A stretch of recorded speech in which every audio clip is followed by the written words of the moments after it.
everybody! Welcome to Social Studies with Miss Rogers World History Edition. Today we are going to start looking at our ancient river valley civilizations, and we are going to start with Mesopotamia.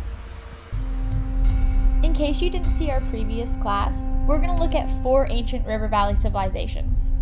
Whenever I originally ask students to point out what these civilizations have in common, they all say, oh, it's on the coast near the sea. And yes, they all are near seawater on the coast, but that's not what I'm trying to get at. The whole point of these ancient river valley civilizations are the freshwater rivers that these people settle along. One time my little brother said, wow, isn't that so cool and lucky that these rivers just so happen to be in the area these people settled on? No, Ethan. When these people settle, they're looking for an area that's going to be most beneficial to their survive on. They look for these rivers and settle there on purpose. These rivers offer an abundant number of resources that they're not going to be able to get anywhere else. So our first ancient river valley, Mesopotamia, is right here on the map. It's located in an area that we now call Iraq, and it does touch parts of modern-day Syria as well. The people of Mesopotamia picked an area that had 2 fertile rivers, the Tigris and the Euphrates. Mesopotamia literally translates to the land between rivers, but it's also nicknamed the Fertile Crescent. It gets this nickname for 2 reasons. 1, it is in a crescent-like shape, and 2, the rivers provide such nutrition to the soil that the soil is very fertile, meaning that farming is extremely prosperous. So it never rained much in Mesopotamia because, in the desert problems, and they could never really guess when it would rain. But when it did, they considered these rivers to be violent and unpredictable. Oh, that sounds like me before my tea in the morning. My poor husband. So people had to learn to control rivers through irrigation systems, or controlling the waterways to their benefit to help with farming. Mesopotamia is going to have 2 major flaws. 1, they have no natural barriers for protection. Yes, it is in the desert, thus making it hard for people who are used to different climates to get there, but for those types of people who are used to the desert, there's really nothing else blocking them from Mesopotamia. Also, when you look at the different kingdoms within Mesopotamia, they have no real natural barriers from each other.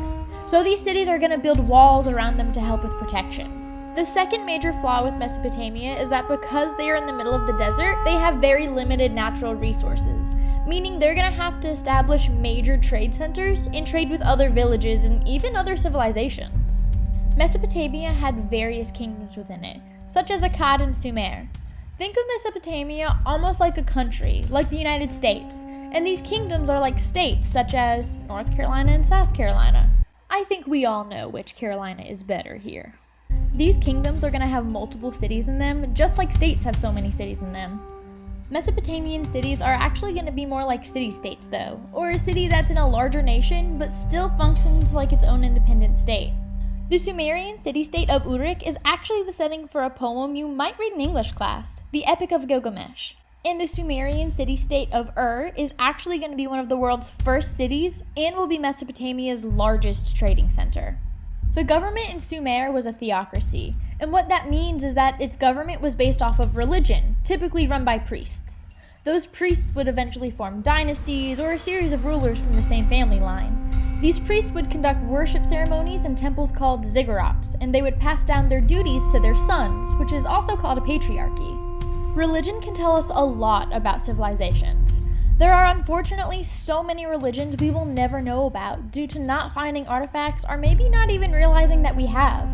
But we do know that people as early as Neanderthals had some kind of religion. We have found primal burial grounds, which shows us that they believed in some sort of afterlife. Fast forward to Mesopotamia, whose Sumerian pantheon is one of the oldest that we have record of.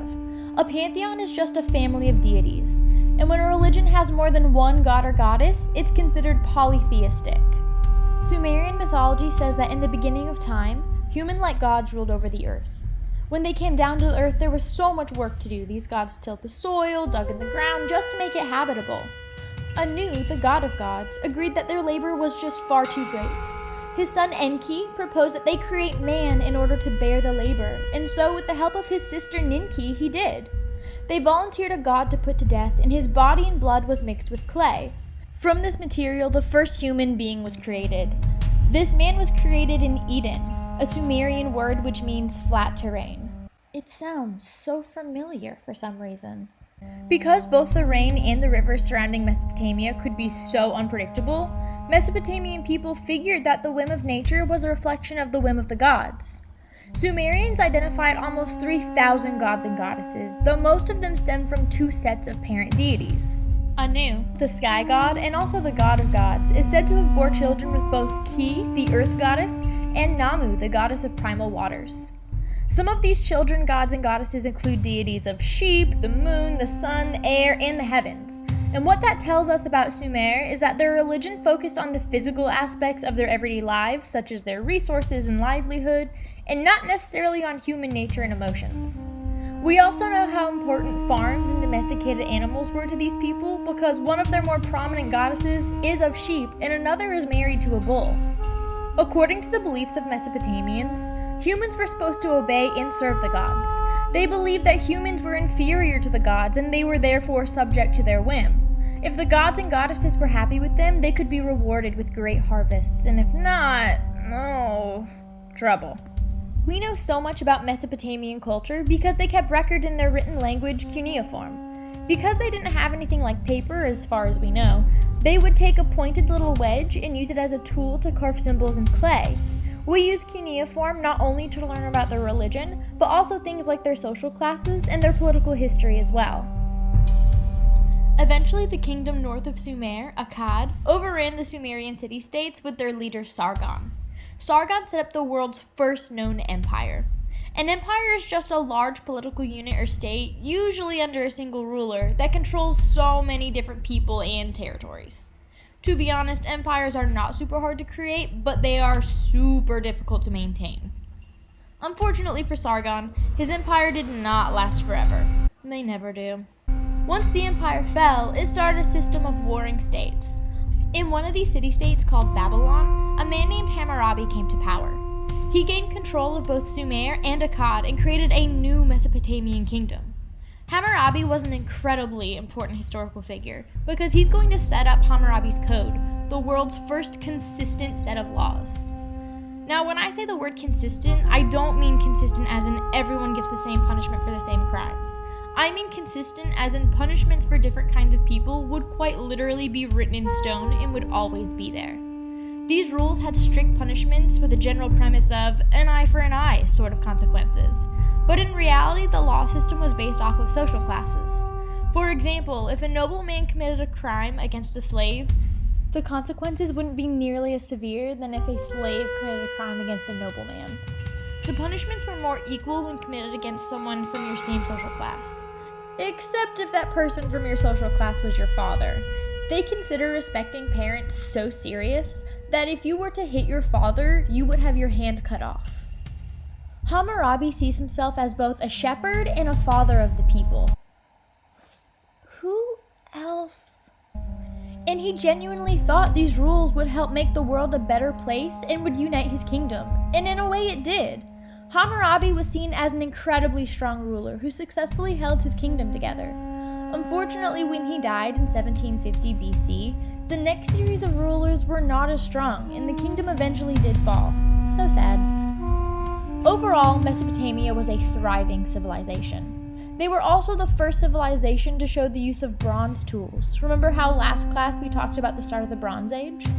You may not know it yet, but Mesopotamia, specifically the city of Ur, will be where we begin our journey when we start talking about the formation of Judaism. It's kind of funny because both religions, and therefore Christianity and Islam as well, all hold Eden to be the birthplace of humans. There really are so many things to learn from these ancient places, and you'll really be surprised how much of their culture can usually impact and relate to ours in modern days. Overall, I hope you learned something valuable about Mesopotamia.